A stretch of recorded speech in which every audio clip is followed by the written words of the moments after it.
Baik. Bismillahirrahmanirrahim. Assalamualaikum warahmatullahi wabarakatuh. Waalaikumsalam.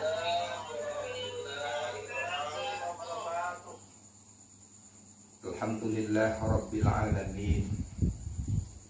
Raditu billahi rabba wa bil islami dina wa bi Muhammadin nabiyyan wa rasula. Rabbi shrah li sadri wa yassir li amri wa hlul 'uqdatan min lisani yafqahu qawli. La haula wala quwata illa billahi, amma ba'du. Malam ini dengan izin Allah kita hadir bersama walaupun dengan media Zoom dalam rangka kita bertawassul bil haq sekaligus doa bersama. Bapak Ibu, menjadi orang beriman memang resikonya harus bersedia untuk menghadapi ujian dan cobaan dalam panggung kehidupan ini. Allah sudah memproklamirkan, ahasiban nas an yutrakum an yaqulu amanna wa hum la yuftanun. Apakah kalian, kata Allah, hanya dibiarkan saja berkata kami beriman kepada Allah, padahal kalian belum diuji oleh Allah Subhanahu wa ta'ala. Allah akan menguji orang beriman sesuai dengan tingkat agamanya, dimulai dari para nabi, lalu kemudian level di bawahnya, terus menerus sampai kepada kita yang paling rendah imannya sekalipun akan diuji oleh Allah Subhanahu wa ta'ala. Lalu untuk apa ujian itu? Pertama adalah meningkatkan kualitas iman. Ibarat anak sekolah yang diuji oleh gurunya adalah yang sekolah. Yang tidak sekolah, untuk apa diuji? Mau naik kelas berapa? Sama halnya yang digoda oleh setan itu adalah orang beriman. Yang tidak beriman tidak akan diganggu oleh setan, karena setan berkata, untuk apa diganggu? Itu adalah teman kita. Allah memberikan kita ujian karena Allah ingin mengangkat kita kepada posisi dan derajat yang tinggi. Yang kedua, ujian itu diberikan oleh Allah kepada orang beriman untuk membedakan mana yang benar imannya dan mana yang hanya pura-pura beriman. Ada orang ketika diuji dengan hal yang menyenangkan hatinya, dia berkata, amanna billah, kami beriman kepada Allah, karena ujiannya menyenangkan. Tapi ketika diuji dengan hal yang tidak menyenangkan, dia malah mencaci maki Allah Subhanahu wa ta'ala, padahal baru diuji. Jadi ini yang kedua, kita diuji, dicoba untuk membedakan mana yang imannya benar hakul yakin dan mana yang hanya pura-pura beriman. Yang ketiga, ujian diberikan oleh Allah itu adalah proses pelatihan mental. Semakin sering kita diuji, semakin mampu kita mengukur tingkat kualitas ujian itu. Dan ketika kita sering diuji, mental kita semakin siap. Karena orang beriman akan diuji terus-menerus. Hari ini diuji dengan hal yang menyenangkan, lulus. Besok diuji dengan yang tidak menyenangkan, belum tentu dia lulus. Hadirin yang dimuliakan oleh Allah Subhanahu wa ta'ala, ujian itu secara garis besarnya ada dua. Yang pertama ada ujian yang berupa nikmat, dan yang kedua ada ujian yang berupa musibah.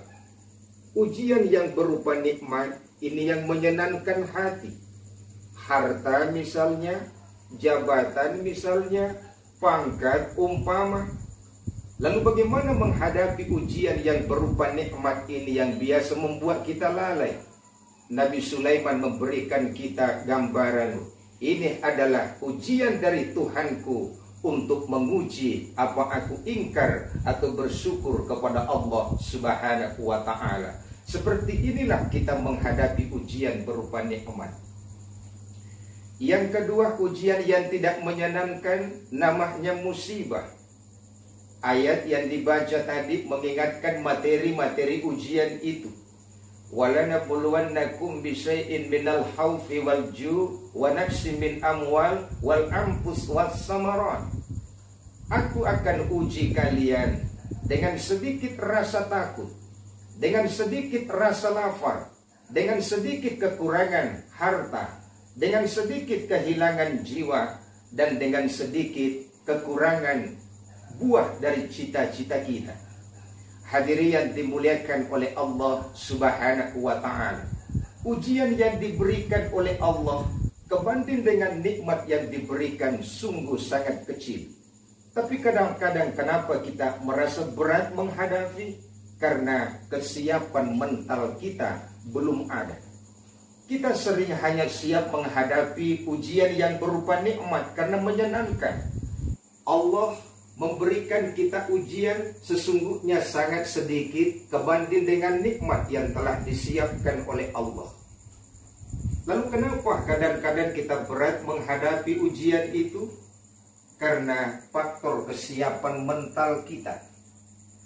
Ada dua orang mahasiswa diuji dengan ujian yang sama, materinya sama, waktunya sama, di ruangan yang sama, diawasi oleh dosen yang sama.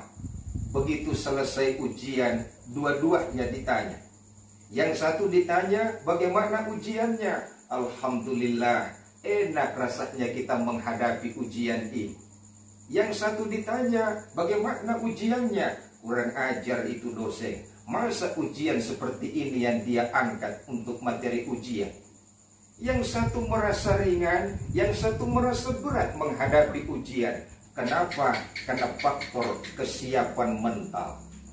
Hadirin yang dimuliakan oleh Allah Subhanahu wa ta'ala. Lalu bagaimana menghadapi ujian yang berupa musibah ini?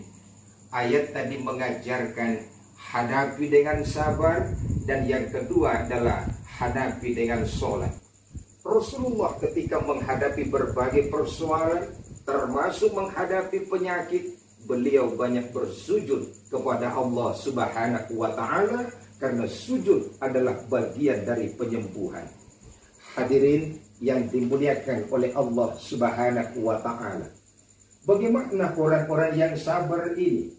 Mereka yang apabila ditimpa musibah, apakah berupa rasa takut, apakah berusaha rasa lapar, apakah kekurangan harta, kehilangan jiwa, atau kekurangan buah-buahan termasuk buah dari cita-citanya, dia bersandar kembali kepada Allah dengan ucapan hakul yakin, inna lillahi wa inna ilaihi raji'un. Semua ini adalah milik Allah dan akan kita kembali kepada Allah Subhanahu wa ta'ala. Orang yang seperti ini menghadapi ujian dengan penuh kesabaran dan sandar kepada Allah. Allah menjanjikan, ulaika alaihim salawatun min rabbihim wa rahmah wa ulaika humul muhtadun. Orang yang sabar sampaikan berita gembira. Berita gembiranya apa? Pertama, Allah akan berselawat kepadanya.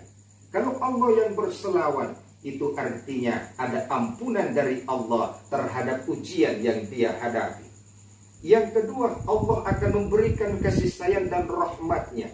Orang yang sabar menghadapi musibah, Allah tidak akan membiarkan kecuali ada kasih sayang yang diberikan kepadanya.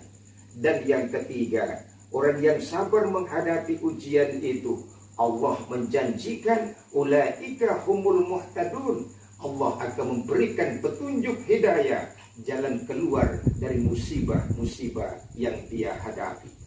Hadirin yang dimuliakan oleh Allah Subhanahu wa Ta'ala, kita menghadapi berbagai persoalan, kita punya senjata yang sangat besar dan ampuh dan tidak boleh kita remehkan. Ad-du'a huwal ibadah. Doa itu adalah otaknya ibadah dan senjata bagi kita orang-orang mukmin. Ada orang yang berkata, untuk apa kita berdoa? Bukankah Allah sudah tahu apa yang cocok buat kita? Persoalannya bukan di situ. Akan tetapi doa adalah perintah Allah, dan ketika kita melaksanakannya, Allah menjanjikan untuk mengabulkannya. Hadirin yang dimuliakan oleh Allah, di akhir ceramah kita ini, mari kita bersama-sama berdoa kepada Allah Subhanahu wa Ta'ala. Dengan penuh keikhlasan, kita hadirkan hati sebagai makhluk yang penuh dengan kelemahan, makhluk yang penuh dengan kebodohan. Kita butuh kekuatan dari Allah Subhanahu wa Ta'ala. Mari Bapak Ibu, kita hadirkan hati kita di hadapan Allah. Kita angkat tangan kita sebagai makhluk yang butuh kepada Allah Subhanahu wa Ta'ala. A'udzubillahi minasyaitonir rajim. Bismillahirrahmanirrahim. Allahumma ya Allahumma salamatan fid dini wa afiatan fil jasadi wa siyadatan fil ilmi wa barakatan fil rizki. Allahumma ya Allah, kami mohon kepadamu keselamatan terhadap agama kami, kesehatan terhadap jasad kami, keberkahan terhadap rezeki yang Engkau berikan kepada kami. Allahumma ya Allah, tidak ada kekuatan yang kami miliki kecuali kelemahan, tidak ada kepintaran yang kami miliki kecuali kebodohan ya Rabb. Allahumma ya Allah, Engkaulah yang maha memelihara.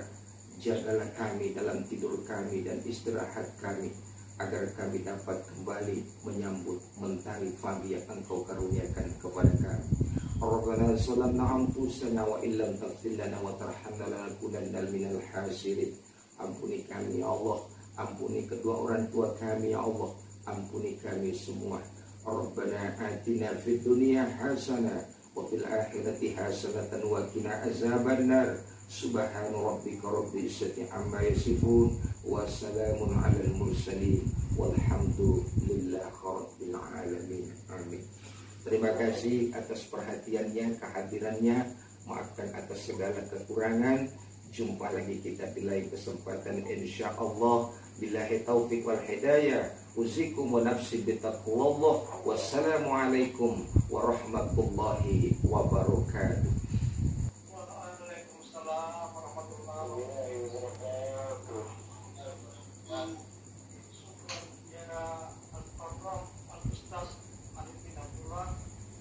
Mengucapkan terima kasih yang sebesar-besarnya dan berkatan dan dunia yang pada malam hari ini telah memberikan semangat, telah memberikan nasihat sekaligus tausiah bagi kita semua.